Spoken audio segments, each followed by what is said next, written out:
Mr. President, ladies and gentlemen, history is more than the path left by the past. It influences the present and can shape the future. We meet today in Westminster Hall, a building begun 900 years ago, when the Vikings were visiting the shores of what would become the United States, even if it was Columbus who would subsequently demonstrate the politician's art of arriving late but claiming all the credit. This hall has witnessed grim trials and the sentencing to death of a king, coronation banquets, ceremonial addresses, and the coffins of those receiving the last respects of our people. Few places reach so far into the heart of our nation. Yet, until today, no American president has stood on these steps to address our country's parliament. It is my honor, Mr. President, to welcome you as our friend and as a statesman.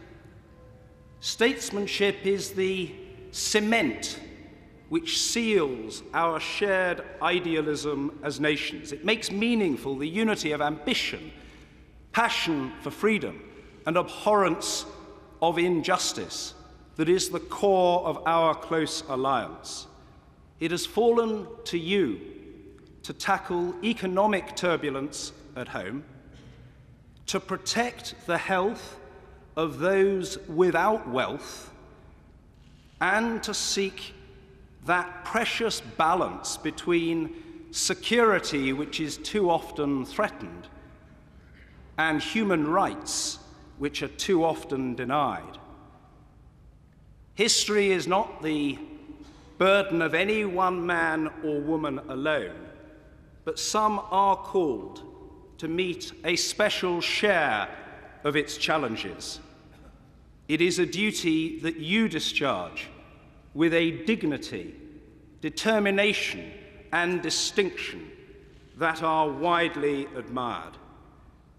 Abraham Lincoln once observed that nearly all men can stand adversity, but if you want to test a man's character, give him power. Ladies and gentlemen, the President of the United States of America, Barack Obama.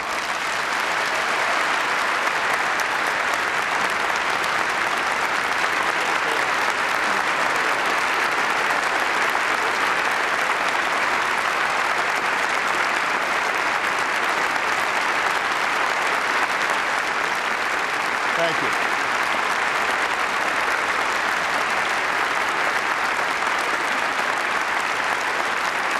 Thank you very much. Thank you. Thank you. Thank you so much. My Lord Chancellor, Mr. Speaker, Mr. Prime Minister, my lords and members of the House of Commons,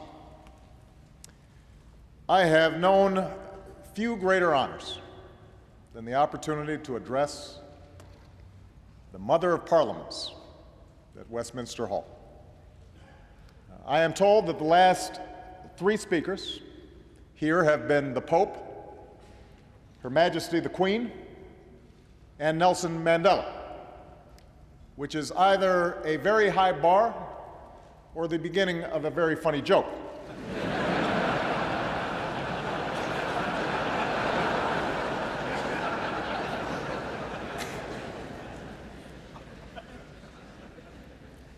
I've come here today to reaffirm one of the oldest, one of the strongest alliances the world has ever known. It's long been said that the United States and the United Kingdom share a special relationship. And since we also share an especially active press corps, that relationship is often analyzed and overanalyzed for the slightest hint of stress or strain. Of course, all relationships have their ups and downs. Admittedly, ours got off on the wrong foot with a small scrape about tea and taxes.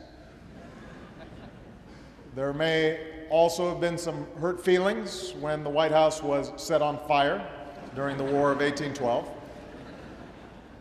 But fortunately, it's been smooth sailing ever since. And the reason for this close friendship doesn't just have to do with our shared history, our shared heritage, our ties of language and culture, or even the strong partnership between our governments. Our relationship is special because of the values and beliefs that have united our people through the ages. Centuries ago, when kings, emperors, and warlords reigned over much of the world, it was the English who first spelled out the rights and liberties of man in the Magna Carta. It was here, in this very hall, where the rule of law first developed, courts were established, disputes were settled, and citizens came to petition their leaders. Over time, the people of this nation waged a long and sometimes bloody struggle to expand and secure their freedom from the crown. And propelled by the ideals of the Enlightenment, they would ultimately forge an English Bill of Rights and invest the power to govern in an elected parliament that's gathered here today. What began on this island would inspire millions throughout the continent of Europe and across the world. But perhaps no one drew greater inspiration from these notions of freedom than your rabble-rousing colonists on the other side of the Atlantic.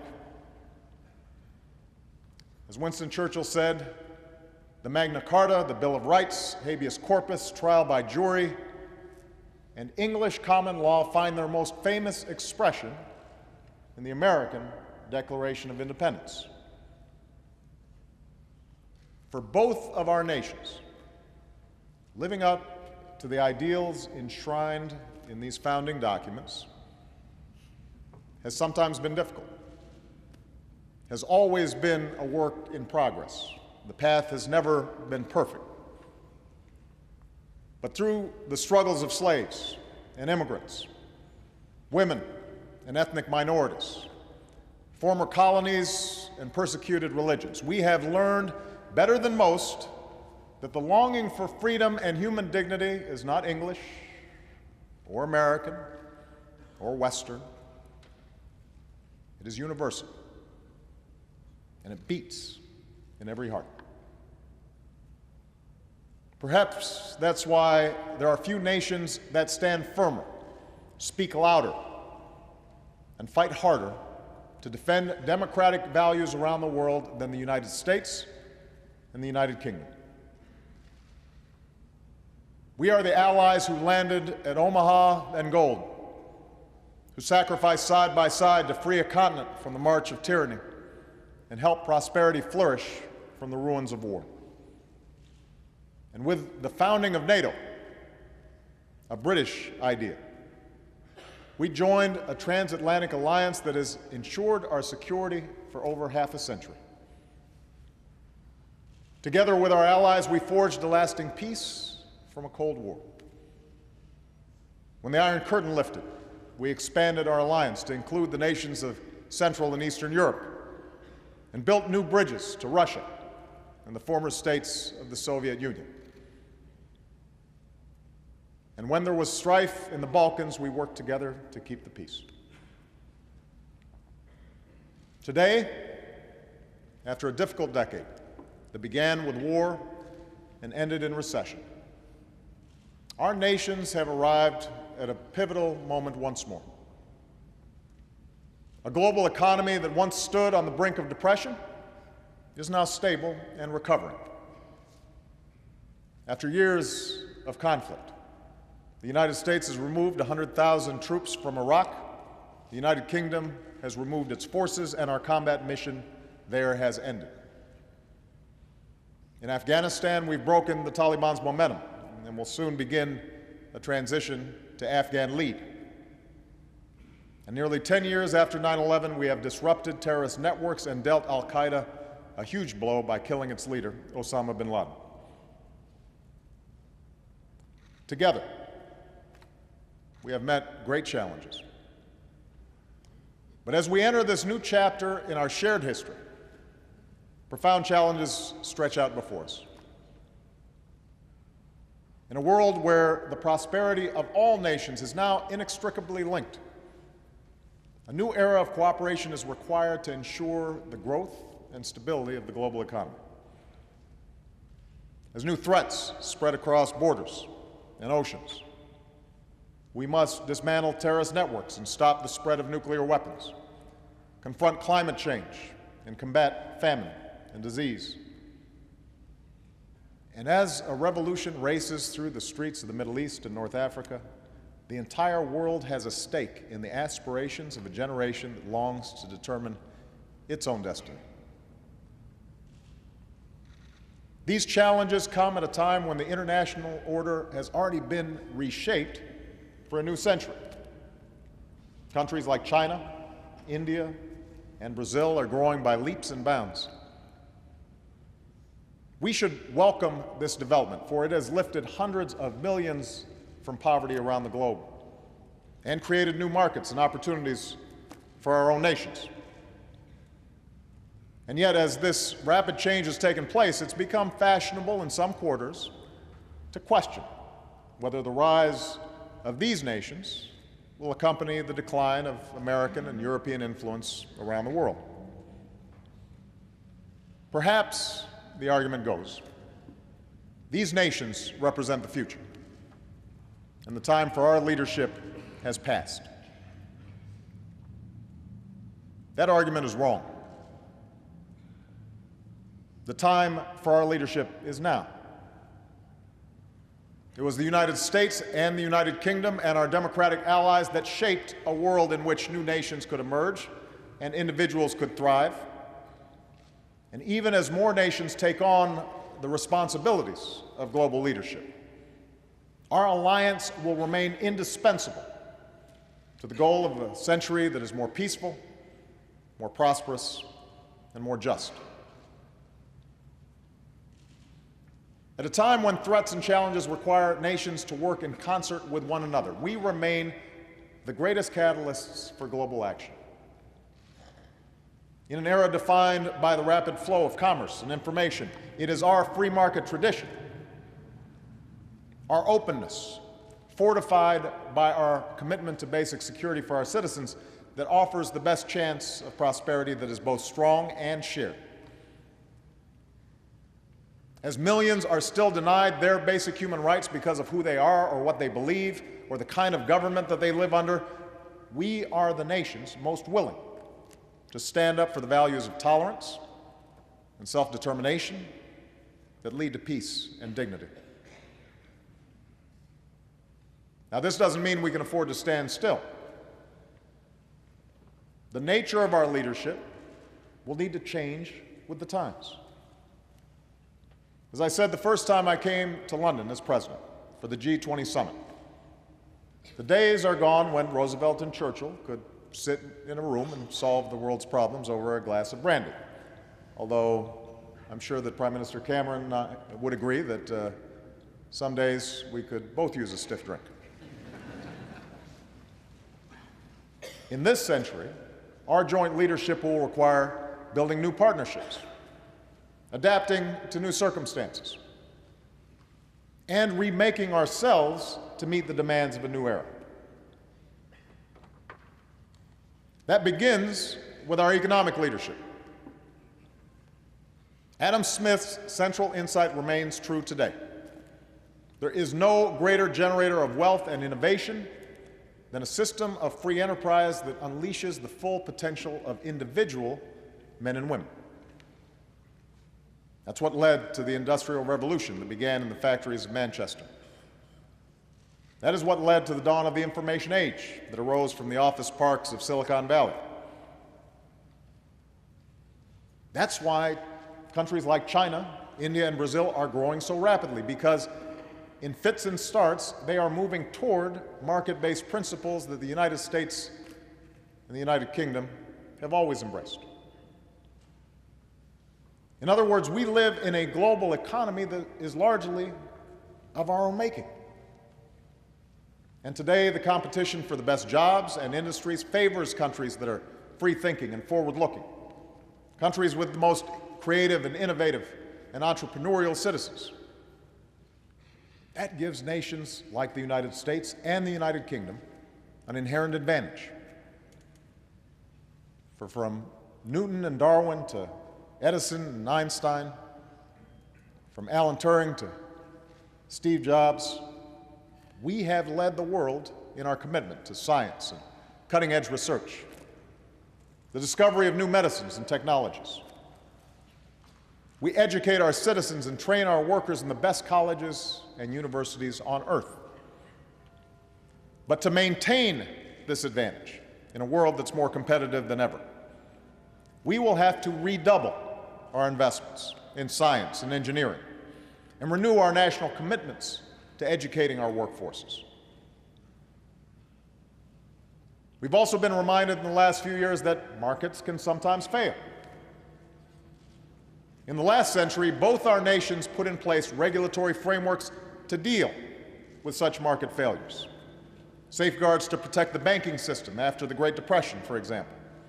Regulations that were established to prevent the pollution of our air and our water during the 1970s. But in today's economy, such threats of market failure can no longer be contained within the borders of any one country.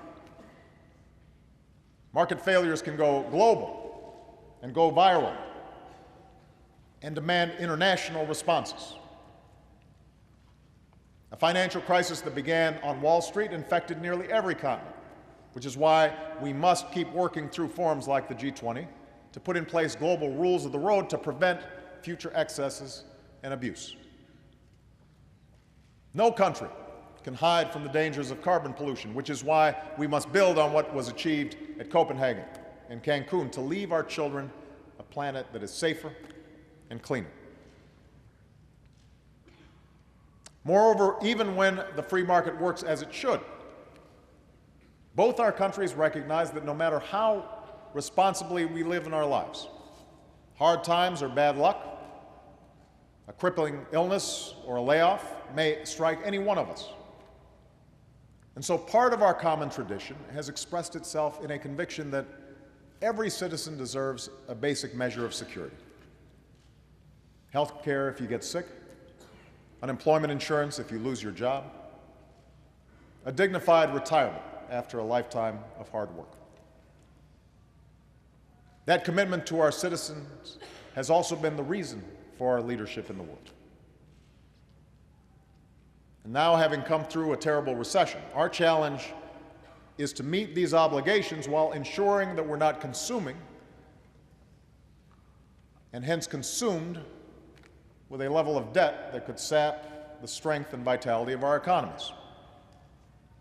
And that will require difficult choices and will require different paths for both of our countries. But we have faced such challenges before and have always been able to balance the need for fiscal responsibility with the responsibilities we have to one another.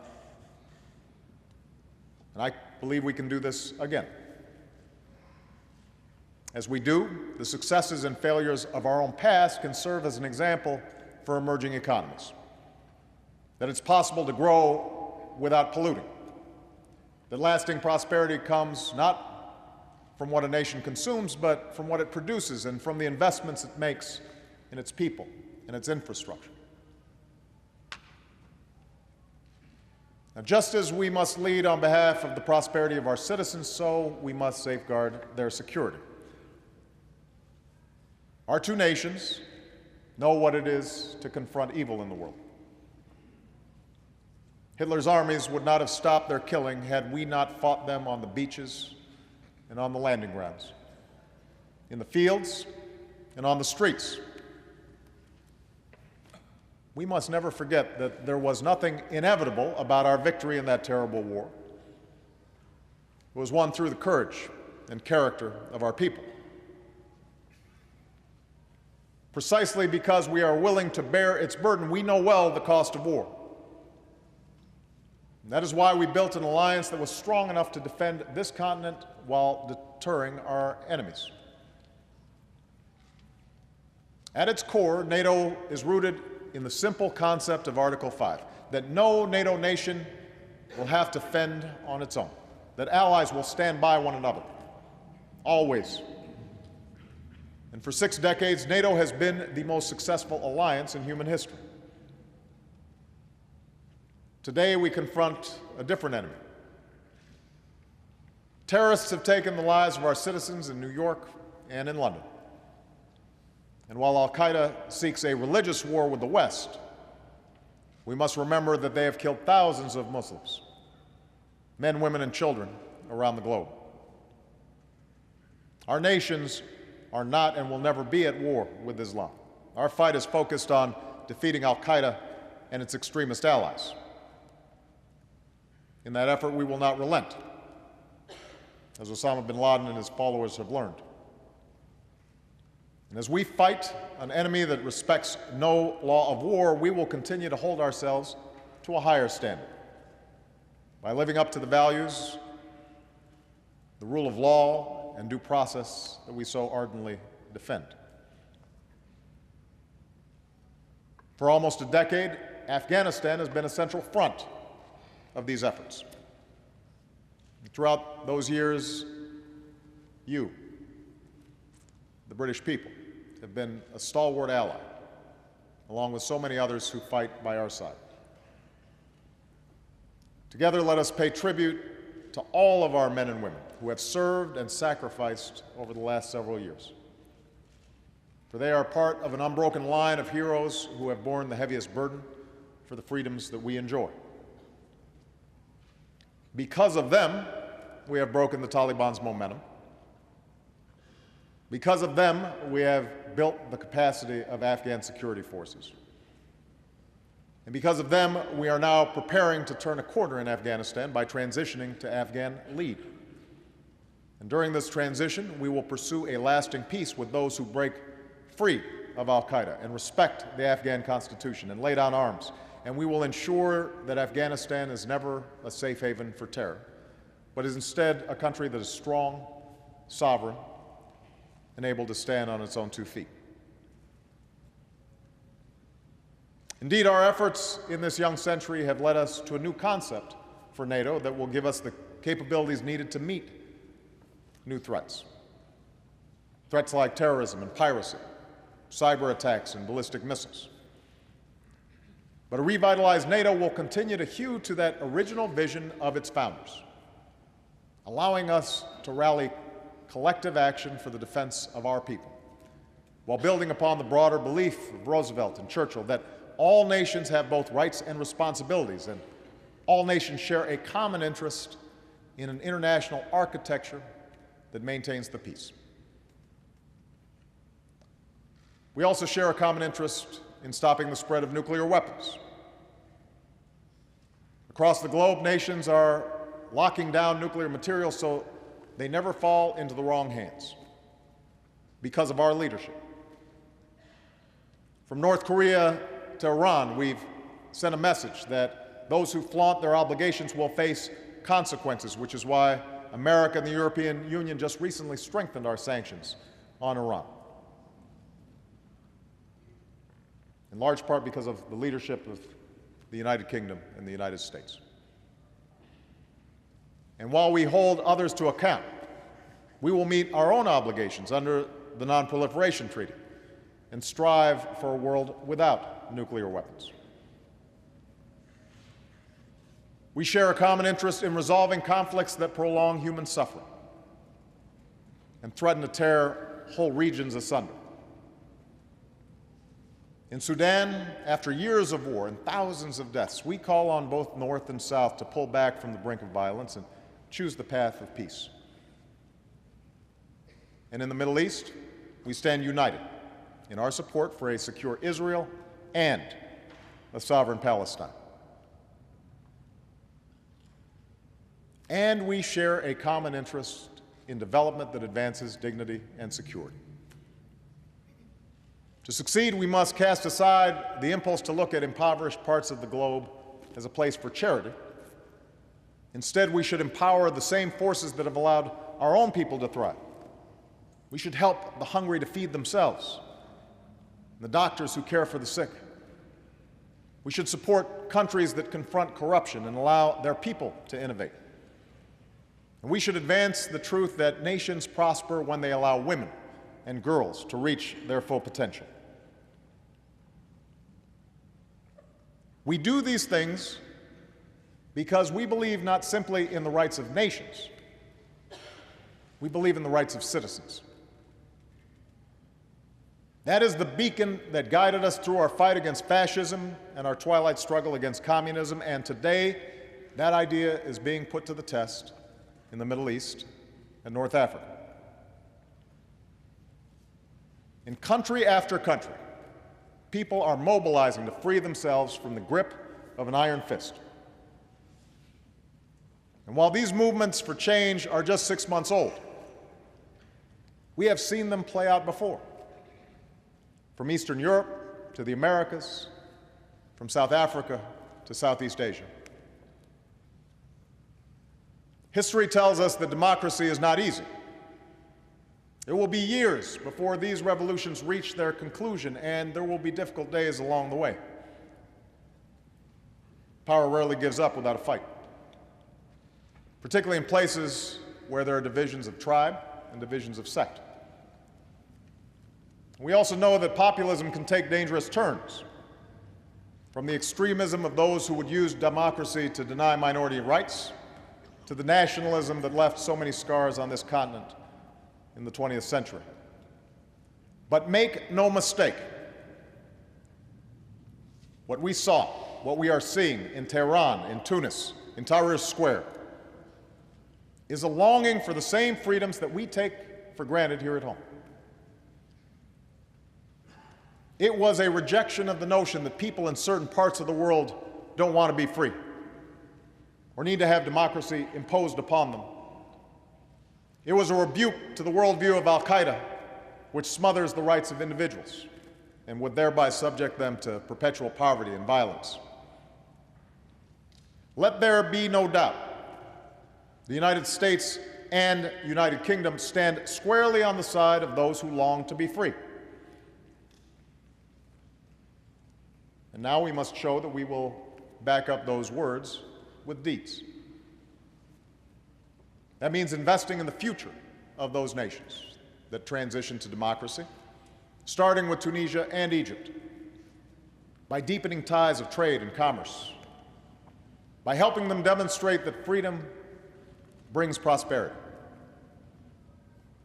And that means standing up for universal rights, by sanctioning those who pursue repression, strengthening civil society, supporting the rights of minorities. We do this knowing that the West must overcome suspicion and mistrust among many in the Middle East and North Africa, a mistrust that is rooted in a difficult past. For years, we've faced charges of hypocrisy from those who do not enjoy the freedoms that they hear us espouse.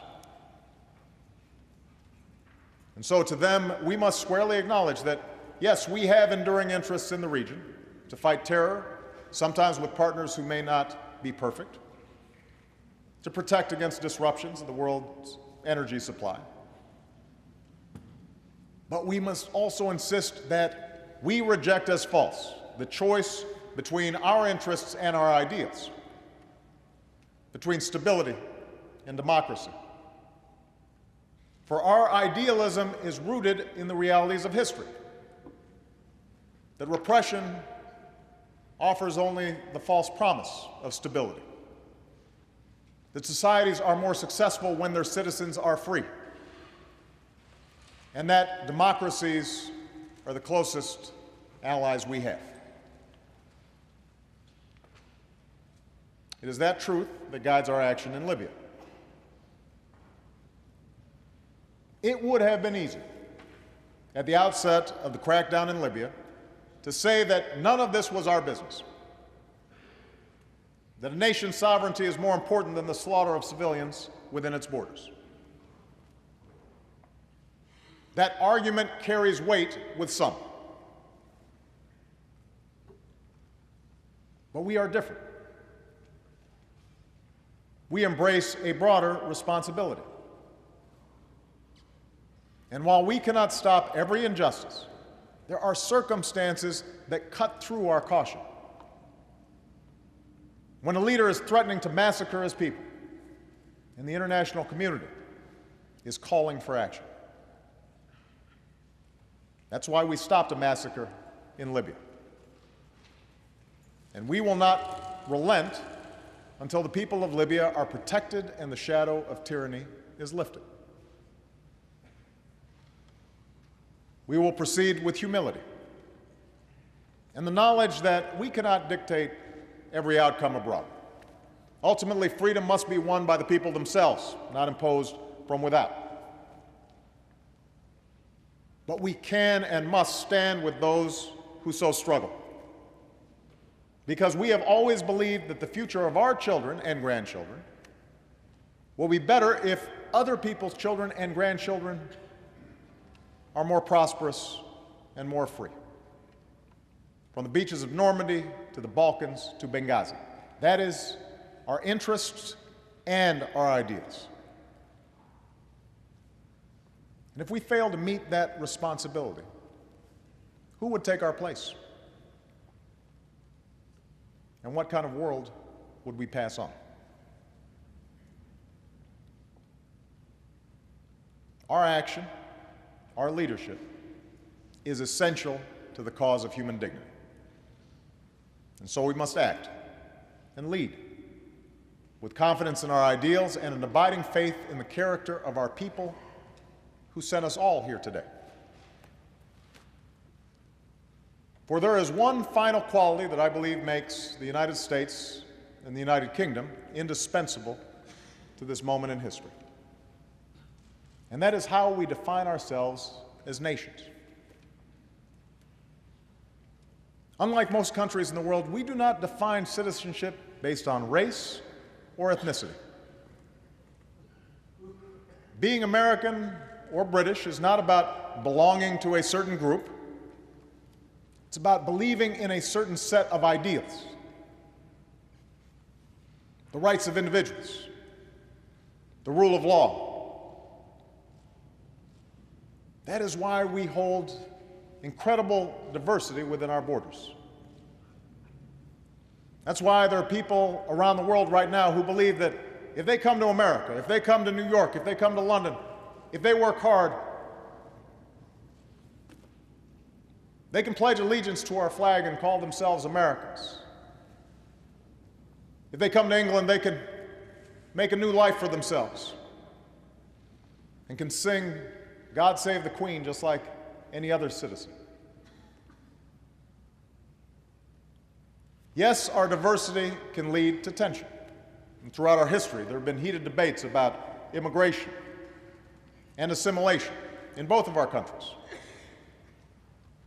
But even as these debates can be difficult, we fundamentally recognize that our patchwork heritage is an enormous strength. That in a world which will only grow smaller and more interconnected, the example of our two nations says it is possible for people to be united by their ideals instead of divided by their differences. It is possible for hearts to change and old hatreds to pass. That it's possible for the sons and daughters of former colonies to sit here as members of this great parliament, and for the grandson of a Kenyan who served as a cook in the British Army to stand before you as President of the United States.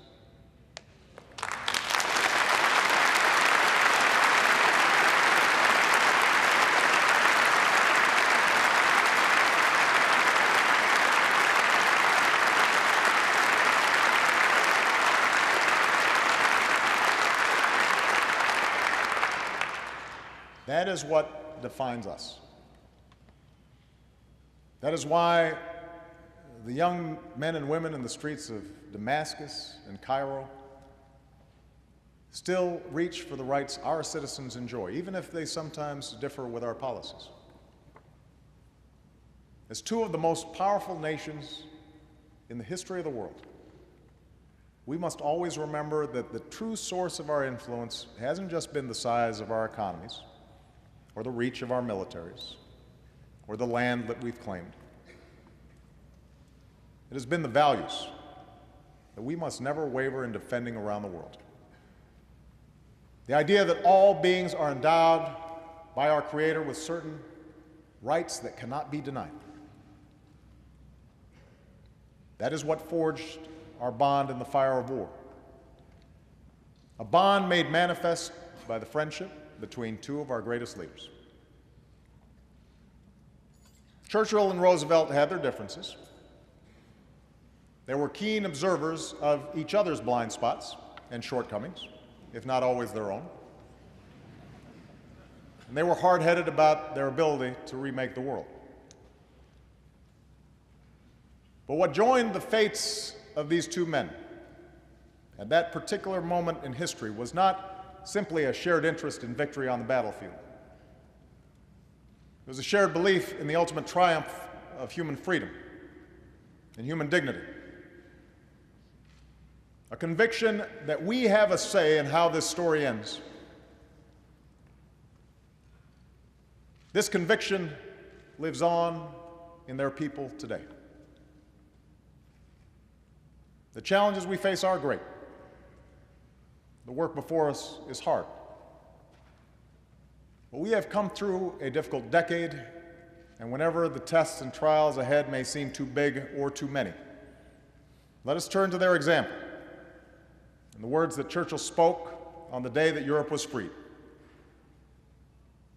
In the long years to come, not only will the people of this island, but the world, wherever the bird of freedom chirps in the human heart, look back to what we've done, and they will say, do not despair, do not yield, march straight forward.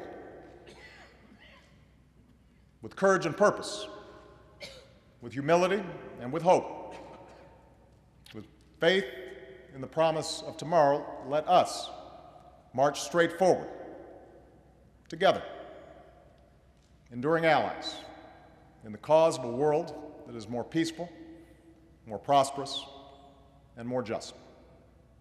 Thank you very much.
Mr. President, I think that response describes far more eloquently than any words of mine could do how much that very memorable and inspiring address was appreciated by everybody who heard it here today.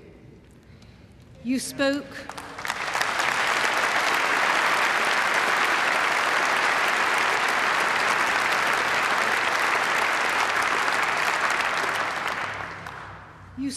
with great warmth and great generosity about the British Parliament and the British people, and about the links that bind us, the values and the traditions that we share, the history that we have experienced together.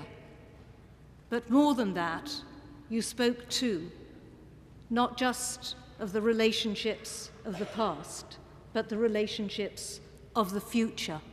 And I think that was what made what you said so inspirational. It was a distinguished American governor of New York who remarked on the propensity of politicians to campaign in poetry, but to govern in prose. The world you described to us today was not just one that is prosaic. It was one where the challenges are difficult and sometimes dangerous, one that is fast-moving, that is complex, sometimes contradictory, and that offers at least as many threats as opportunities. But in the eloquence of your address, you reminded us of the importance of maintaining the poetry in government. Because to lead, that poetry is necessary. Necessary not only to articulate the challenges, as you did so masterfully, but also to bring others together to face those challenges with common principles and with shared purpose. Mr. President, it has been a privilege for all of us to hear you speak today.